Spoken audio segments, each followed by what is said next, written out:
What's going on, everybody? I'm Primalliquid and welcome to my guide for Disgaea 6 Complete Edition.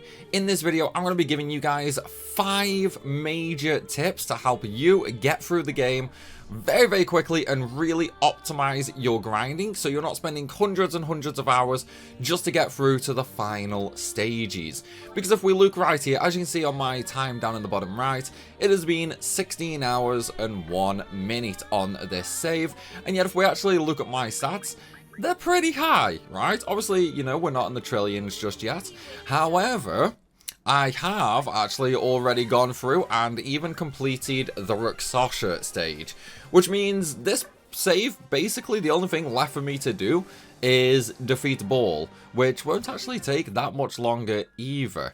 So let's jump into the top 5 tips and tricks I can offer to both players who played the Nintendo Switch version and of course the new players who are now jumping in on either PlayStation or Steam. So sit down, hit that like button and let's jump into it, shall we? Okay, so the very first tip that I'm actually going to offer you is a rather simple one. It's simple, but it's often overlooked. And we're going to be talking about the Evilties. More specifically, we're going to be on about 2 very specific ones because of the massive bonus that they actually give us early on. Now, obviously with this being the Disgaea 6 Complete Edition, we are going to be using some DLC characters. So make sure you go to the DLC NPC and apply the DLC. Specifically, the characters that we want is going to be Mao, we need Valvatorez, and we also need Plenia. Now with these 3 characters, we're going to get some amazing Evilties from them straight off the bat. So let's actually look at them, shall we? So first and foremost, there is Plenia.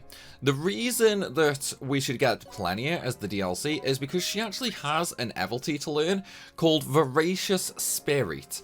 And what this does is this increases mana and EXP earned by ally units on the map by 25%.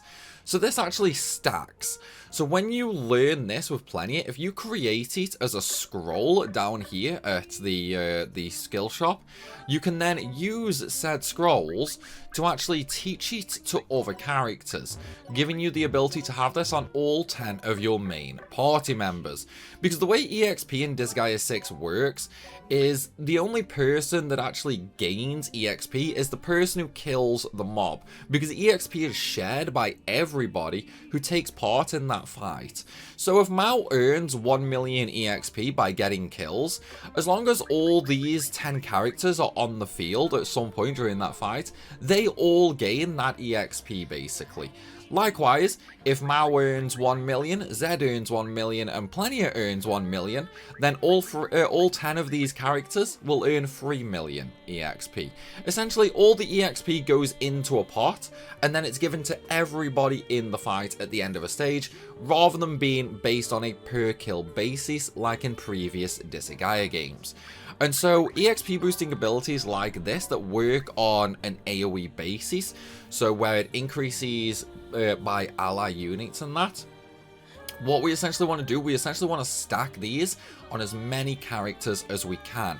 Just having this on the 10 characters means that the character who actually does the killing, the EXP that they earn that goes into that pot is going to be boosted by a massive 225% straight off of the bat.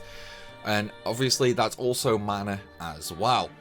And then we're going to be looking at Valvatorez. You might have already seen the reason that we want Valvatorez, but it is because of his Prinny Instructor skill. Now, this one is very much like Voracious Spirit.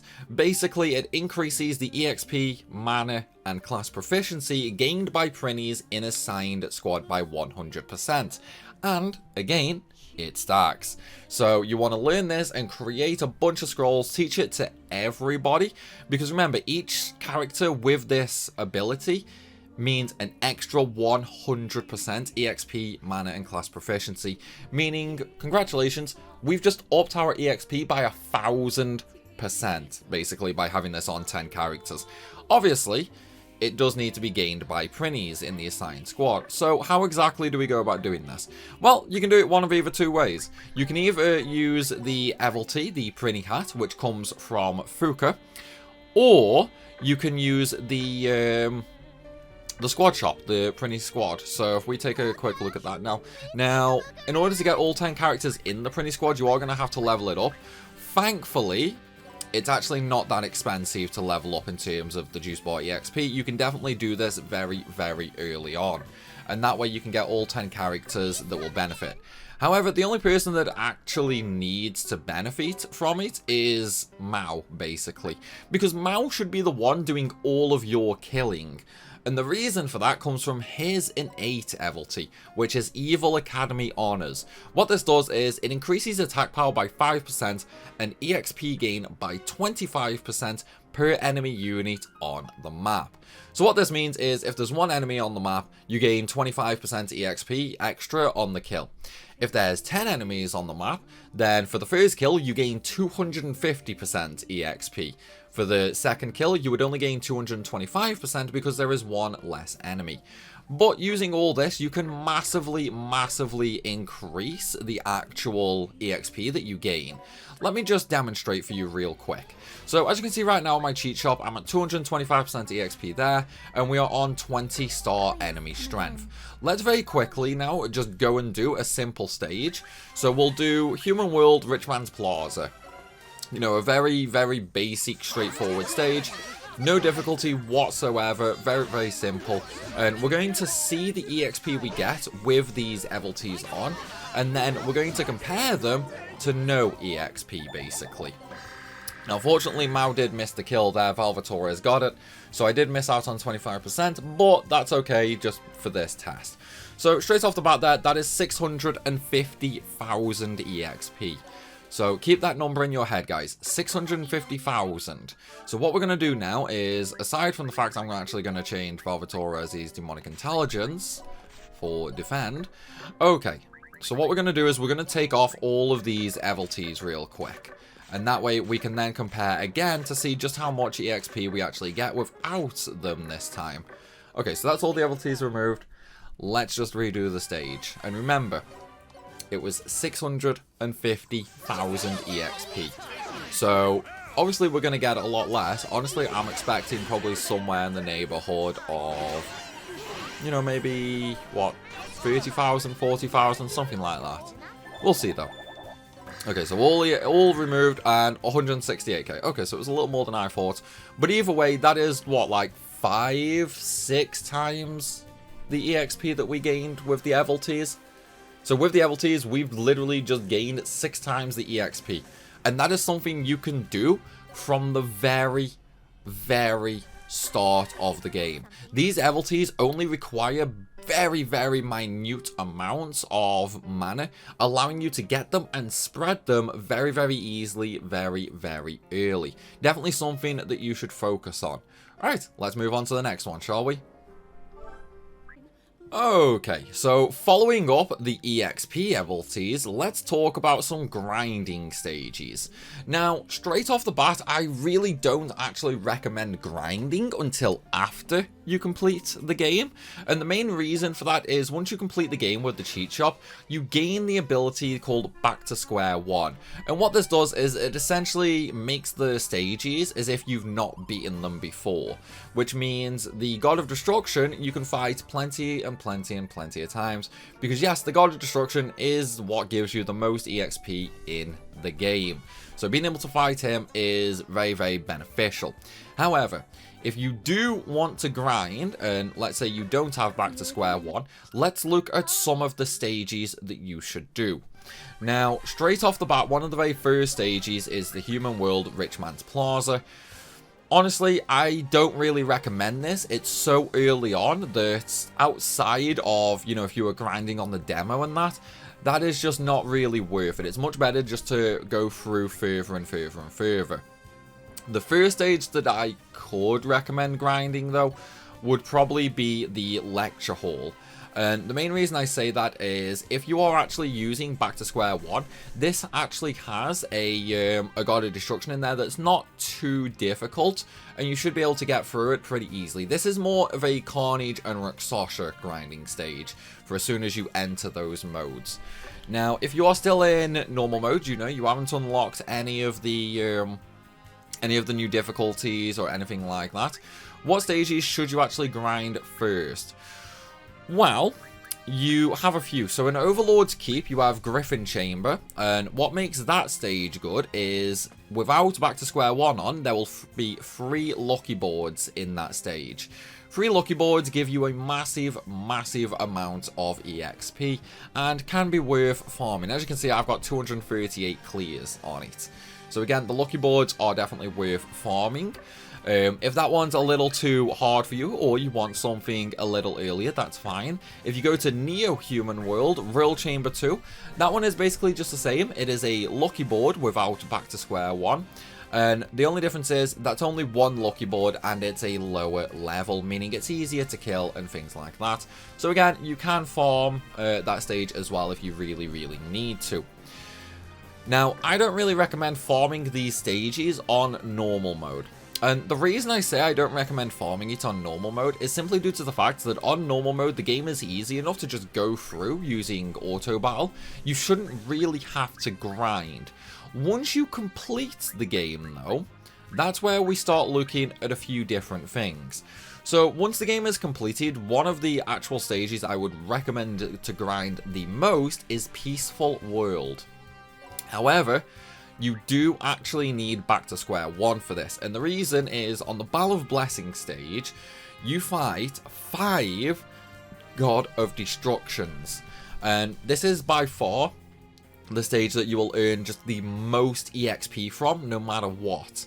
Now, if you can fight the 5 God of Destructions and beat them here, this is going to be the best grinding stage there is, pretty much, okay? If you are having trouble beating this stage, then what I would recommend doing is just going to the Overlord's Keep and fighting the Griffin Chamber without Back to Square One. Essentially, there's only really 2 stages you should ever grind, and that is Griffin Chamber for the 3 lucky boards. It does not need Back to Square One turned on, it needs it disabled. That's going to be your starter stage. If, however, you can actually manage Ball of Blessing, which is the 5 God of Destructions, and does need Back to Square One turned on, then do this one. Both of these stages are essentially what you would always do when you finish the normal mode. When you get into Carnage mode, they might be a bit too strong for you, even on 0 stars at the start. And then, same with Rakshasa, it might be a bit too strong at the start. What you would do in Carnage and Rakshasa mode then, just to gain your initial base levels, is you would essentially go through some of the earlier ones with Back to Square One turned on, and you would fight the final stages. And the reason for that is the final stage in every world with Back to Square One enabled will have a God of Destruction at a different strength, basically. So it's easier to just go through, and then if you absolutely destroy one of them, you just move on to the next one. Okay, with the grinding stages out of the way, let's move on to tip number 3, shall we? And for this one, we're going to be looking at Demerits. Now, Demerits is a new feature in Disgaea 6, which some people may or may not actually pay attention to. It's very easy to overlook, however, the benefits it actually gives you are immense. Now, in terms of getting 100% Demerits, that's actually only required for 1 character. And the reason that's only required for 1 character is it gives you, you know, another Evilty. And it also allows you to absorb stats from enemies. It'll add them to the juice bar and things like that. That Evilty, though, can be created into a scroll and given to everybody. It is worth getting 100% for the Evilty slot. But again, you know, I wouldn't worry too much for that one. Instead, let's look at the demerits that you should actually focus on doing.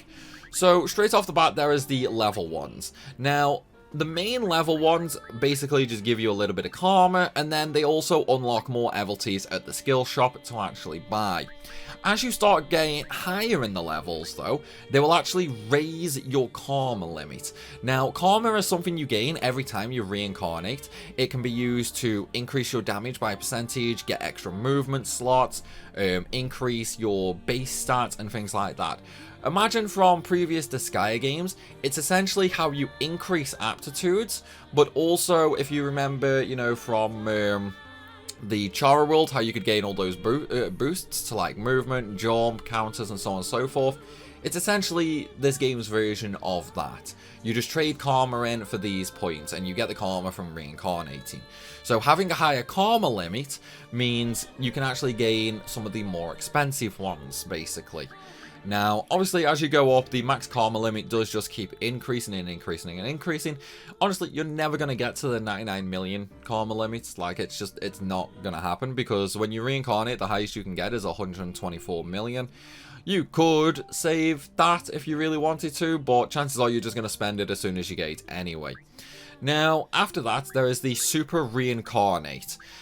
These ones I actually suggest focusing on, okay? Focus on these early, because these actually take a really long time to do, and when you get to, like, the stage I'm at now, with, if we look at my stats and that, when you get to this stage, it becomes a ball ache to do the super reincarnations, because it means then you have to level up through the, you know, through the Elite Four squad and things like that, and it takes forever, basically. So I definitely recommend you do your Super Reincarnate as early as possible.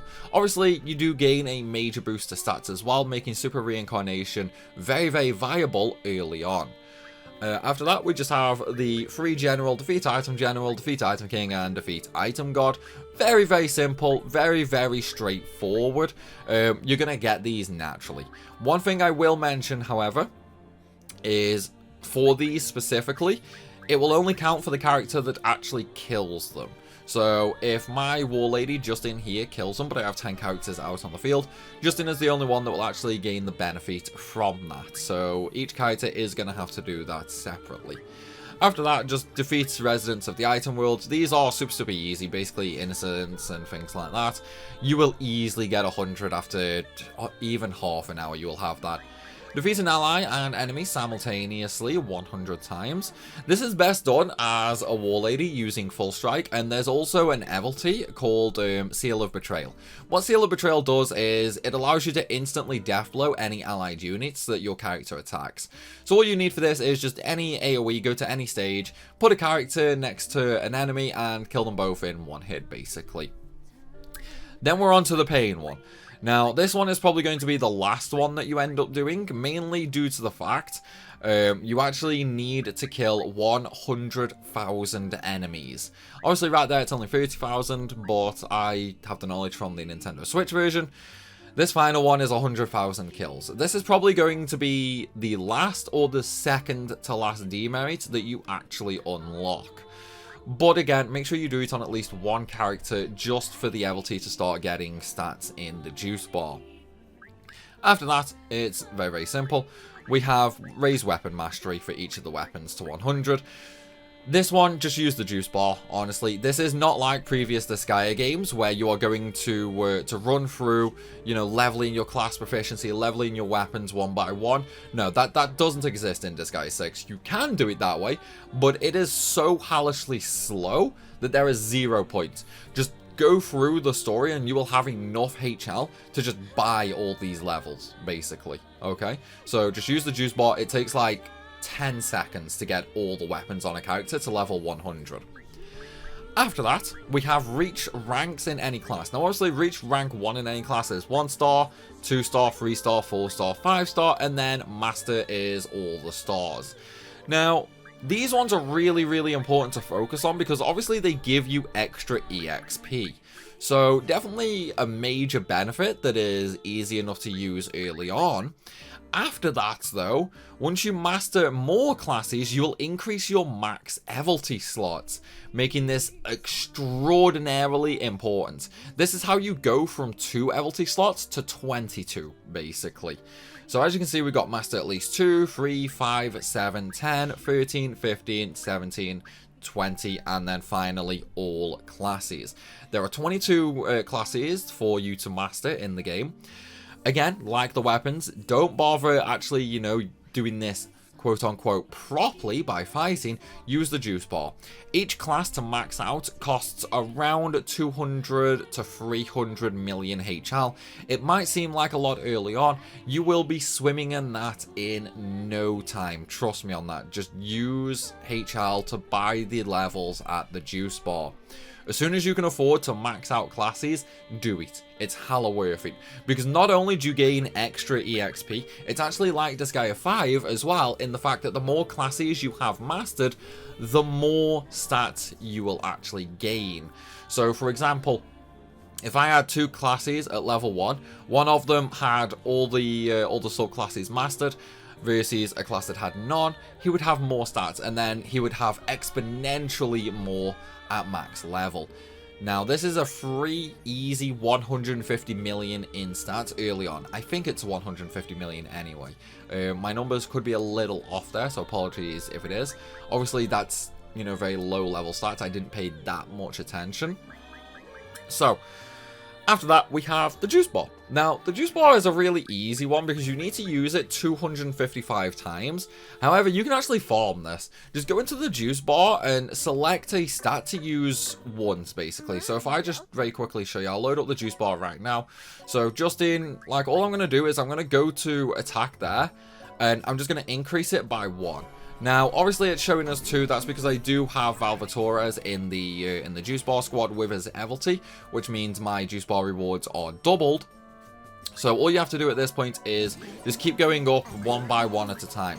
Now, you can't just do, you know, like a bunch like that. You do specifically have to do it one at a time, because that is how you get the one use to count. So just keep, you know, doing that one at a time. Or what you can do is you can do the weapons, just one weapon at a time. And then when you get 2 weapons maxed out and one at level 55, you know you're done, basically. Now, that's a real easy way of getting 10 million karma very, very early on. And that karma can be used for a bunch of things. You can max your aptitudes out early on. You can get all the upgrades in reincarnation. It's definitely very viable. Just whatever you do, make sure you don't do this one until you have actually hit the level 9,999. Oh, 7,500 actually. So once you hit 7,500, your karma limit is 10 million. So you can go ahead and do that, and then that way you won't actually lose any karma and you'll be able to use it all. I suggest doing this pretty much the moment your character hits level 7,500. It's free, easy karma at the end of the day. Or you could wait till Carnage mode and then use that to get a bunch of you know, the new unlocks like the stat increases and so on and so forth. After that, it's just deal damage and take damage. You'll do these naturally. Like, if you have a character on auto battle, once you get to Carnage mode, chances are you're going to have all of these done, basically. And then we have raise stats, clear martial dimension, and that's it, basically. Now, the stats, very natural again. Clear any stage in the martial dimension. So, that one's, you know, just the same as always. Martial dimension in Disgaea 6 is not a very good grinding stage, though. So, chances are that one is going to be ignored a little. But this one, thankfully, will actually stack across the whole party. So just have 10 characters out when you clear a martial dimension stage, and each of them will gain one of these. And with that, that's how you get all of the demerits. Now, one thing I would say is I only really recommend getting 100% completion on a couple of characters. Honestly, you don't even really need it on more than one. But the Evilty you unlock for getting 100% completion will basically allow you to get a portion of enemy stats and add them to the juice bar. Okay, that's going to be how you get the 500 billion stat cap from the juice bar. It is extraordinarily important, so you do need to get at least one character with that Evilty if you are like serious about doing the post game. Okay, let's move on to tip number 4 now, shall we? Now, for tip number 4, we're going to be looking at a very specific ability here. Now, this ability you technically have access to from the very start of the game. You can do this one of either 2 ways. Firstly, you could use the HoloLive DLC, the Pol character, which is a witch. Now, I'm using that character specifically because I'm lazy. However, I would not actually suggest doing that, okay? I would suggest using an actual witch. And the reason I suggest that is is Pol when reincarnated is forced to stay as a witch, which means some of her actual demerits are going to be difficult to acquire quickly, like the all the kills, for example, like that. That's best done as a war lady, basically. So that's why I do recommend using a normal witch. Plus then you can also change the element, which comes in handy later, but we'll touch on that in another video.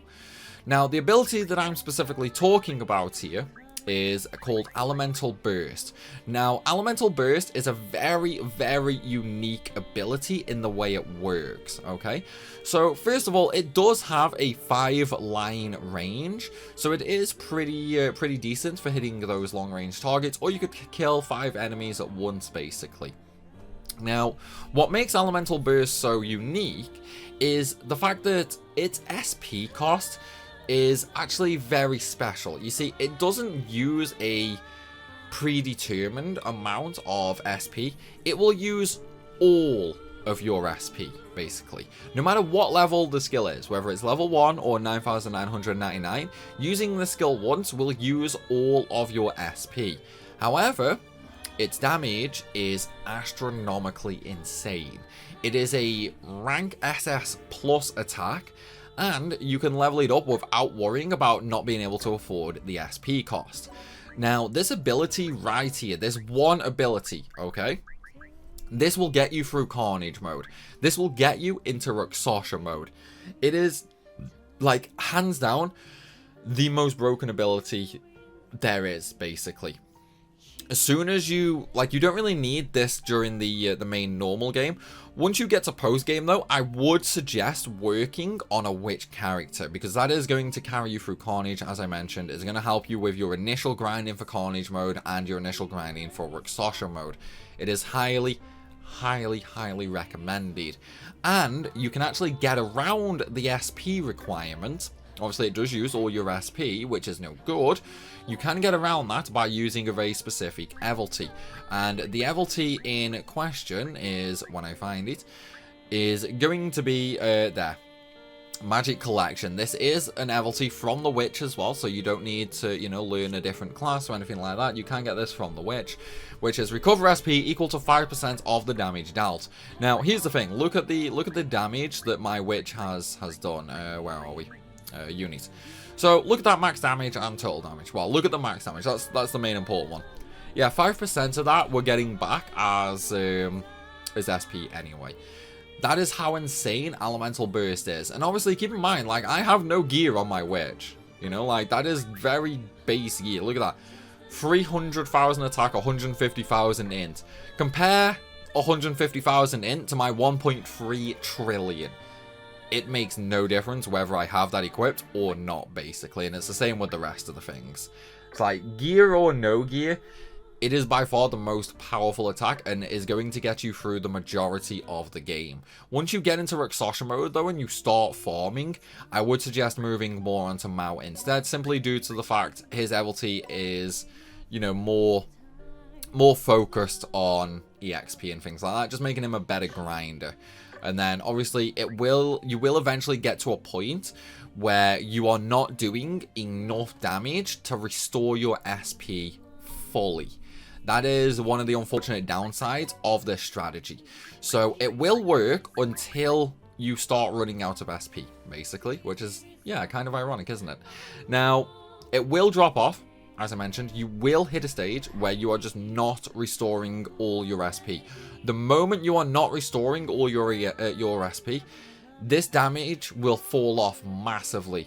Okay, so it's like, if you only restore, say, half of your SP in one turn, the next attack is just going to instantly use all your SP, and you're not going to do enough damage to get any SP back. You're basically going to be non-existent. So, as long as the skill will fully restore your SP, it's very usable. The moment it doesn't restore your full SP, it's pointless, basically. So, again, it will fall off. Just be careful of how you level. Try and avoid maxing out your SP when doing reincarnation as well. That way, the lower your SP is, the easier chance you've got of just fully restoring that. Okay, with Elemental Burst out of the way, let's move on to the final tip, shall we? And this one is more of a, yeah, you shouldn't really do this because it's a giant waste of time. And that is the item world, which is really weird considering it's a Disgaea game, I know. Now, the reason I say ignore the item world is simply, look at my stats, right? Look at these stats. I'm in the trillions for some characters. Other characters are near trillions. And if we look at equipment, I have none. I mean, I've done these, but that's just because I was getting a couple of like innocents. That's literally all I have these for. If you look at their stats though, they're not really that impressive. And then that's it. It's just bog standard, you know, normal equipment. The reason that the item world is not that important is, if we look at my time, that was 24 hours and 30 minutes. We look at the dimension guide, you know, or as I showed you earlier in the video, I've already completed Ruxosha within like first 15 hours of the save, you know. I did that without any gear from the item world whatsoever. You should ignore the item world early on for a couple of reasons. Firstly, stats from the item world are very slow to accrue. You see, unlike previous Disgaea games where the vast majority of your stats come from equipment, in Disgaea 6, the vast majority of your stats early on come from just super reincarnating, leveling to the max level and things like that. When you are eventually in Ruxosha mode, you are able to hit level 99 million effortlessly. You know, you've got all your Evilties and things like that, and that's where you want to start doing the item world. The way you mainly raise stats in this game is actually through item points, okay? So, this is a little like bills in previous Disgaea games for, you know, extra stats and that. The only problem is the only ones worth using, right, are these increase HP by a ton, increase SP a ton. That costs 100 million points. And the way you get points is essentially trading items in. So if we go to point exchange real quick. So right now I've got, you know, 477 items. I'm not going to trade anything in here, but if I was to trade everything I own in, remember there's all these items are Ruxosha items. They're like rank 30 plus basically. If I was to trade all of these in, we would get 11 million. That's really not a lot. Now, there are ways that you could massively inflate that by farming Ruxosha 5 and leveling some specific items up to level 9,999, but that is a very late game strategy. What you could, however, do with the item world is you could go into either a Carnage item or something like that. It doesn't matter what item, because the main thing you actually want from Carnage world is actually unique innocence. Because every item can actually gain all the unique innocence. All you have to do is go through 100 stages, and every time you kill the item guard on the 100th stage, you will actually unlock another innocence that you can swap out here in the transfer unique innocence. Now, the only downside here, you can't change them between items. So if I unlock, say, all the innocence on the protein shake, I can't then move one of them to this Molinar, for example. So the main reason for that is you want to get a few specific ones. Firstly, there are some innocents which will change the element of your attack. Water being the preferred one, because there's actually some cheese strategies you can do with that. Other than that, there are some that will actually increase the amount of attacks you do. Like the best one is Combo Maker. For example, every Combo Maker innocent you have, so if you had 4 on, say, Mao, for example, he would do 5 attacks per attack command. And that is actually the most broken thing in the game. Like, above and beyond, there is nothing even remotely close to just a Combo Maker build. It is drastically broken, okay? And that's typically what you would actually be focusing on in this situation. You want to get Combo Makers on everything, pretty much. And then, of course, you know, you could also, like, boost movement and things like that. But the unique innocents are the main reason you go for the item world. But as I've shown, you know, you can do literally everything bar ball without really even touching the item world. So I would say just try and avoid that early on, because it will just be a waste of time. Anything you do in the item world will be replaced very quickly. It's like, realistically, I wouldn't suggest doing it until you have a level 99 million War Lady, and even then, only do a Carnage item. And the reason for that is simply down to the fact, Full Strike. That's literally the only reason I would suggest doing it at that point. And in a Carnage item, you'll one-shot everything anyway, allowing you to go through and just happily crush everything, farm all your innocents, and so on and so forth. But though, everybody, that is going to be it for this video. I hope these 5 tips and tricks really help you speed through all the early stuff. And most importantly, I hope you've enjoyed the video. If you have, or you think I've missed a tip that I should have mentioned in this video, leave a comment down below and let me know both what you think and what you think I should have included or that I missed. And of course, if you are new to the channel, make sure you hit that subscribe button. I make tons and tons and tons of guides like this for a whole different variety of games. So ensure you hit that sub button so you don't miss out. As always, though, everybody, thank you for watching, and I'll see you soon.